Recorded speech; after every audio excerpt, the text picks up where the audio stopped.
Welcome back, Bang with Ramin. It started with one missile and turned into a firestorm. Iran and Israel, two countries always walking on a tightrope of tension, finally tipped over. Why did it happen? One reason: revenge. Iran accused Israel of launching secret airstrike on its top military commanders. Israel said Iran was planning attack using proxy groups. Words turned into missile, warning turned into explosion, and then boom. Iran launched over 200 missiles and drones into Israeli airspace. Israel responded with fighter jets and targeted counterattacks. Skies light up, people ran to shelter, and the whole world was in fear. The damage: big. Over 170 were killed across both countries. More than 500 were injured. Homes destroyed, hospitals overcrowded, even a few airports and government buildings were hit. Some reports say over $4 billion in infrastructure was damaged. Entire neighborhood turned into rubble. 1 minute alive, next minute silent. Israel Prime Minister said, "We will not tolerate threat. We will defend every inch of our land."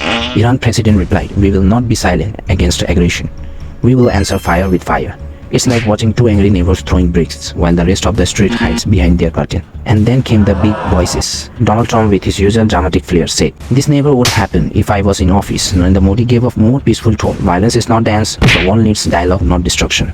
But can a few speeches calm down the fire of war? India and America, both being trading nations, got hit indirectly too. Oil prices went up, flights got delayed, stock market danced like they were on hot coals. Some businesses deals between India and Middle East partners paused. People started asking, is this the start of a bigger war? The saddest part, the innocent ones, kids crying in bunkers, families searching through ruins, old people who have already lived through war, now reliving it again.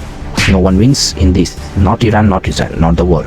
What started as a political revenge became a human tragedy, and while leaders argue and just lie, the people suffer. Let's just hope the missile stops and the talking starts. Now, according to people's opinion, some support Israel, saying Israel has the right to defend itself from threats. They are always under attack, of course they will strike back. Others support Iran, saying Iran is standing up to Israeli aggression and protesting its interests. Israel shouldn't interfere in neighboring countries. A big chunk of the public says both sides need to stop this madness. Innocent people are dying, and that's never okay. The world is already dealing with wars, inflation and climate change. Why add more bloodshed?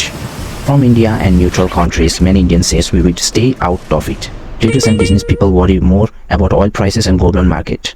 Young people on social media are saying things like, why can't powerful countries solve problems without violence? According to my opinion, I don't take side in politics or war, but I do believe war always looks brave on the news, but feels terrible in real life. But Iran and Israel have reason to feel unsafe, but missiles don't solve that. Peace talks might. Revenge creates a cycle. One hit leads to another, and the one who suffer most, civilians. The world has enough problem. Humanity should be focusing on health, education, peace and climate, not war.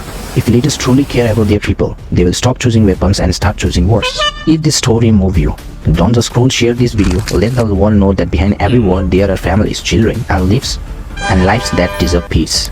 Hit like if you believe war should never be the answer. Comment below what's your opinion. How can peace be possible in times like this? Subscribe for more real stories explained simply but with heart. And remember, talking saves lives. Fighting doesn't. Let's be the generation that speaks up.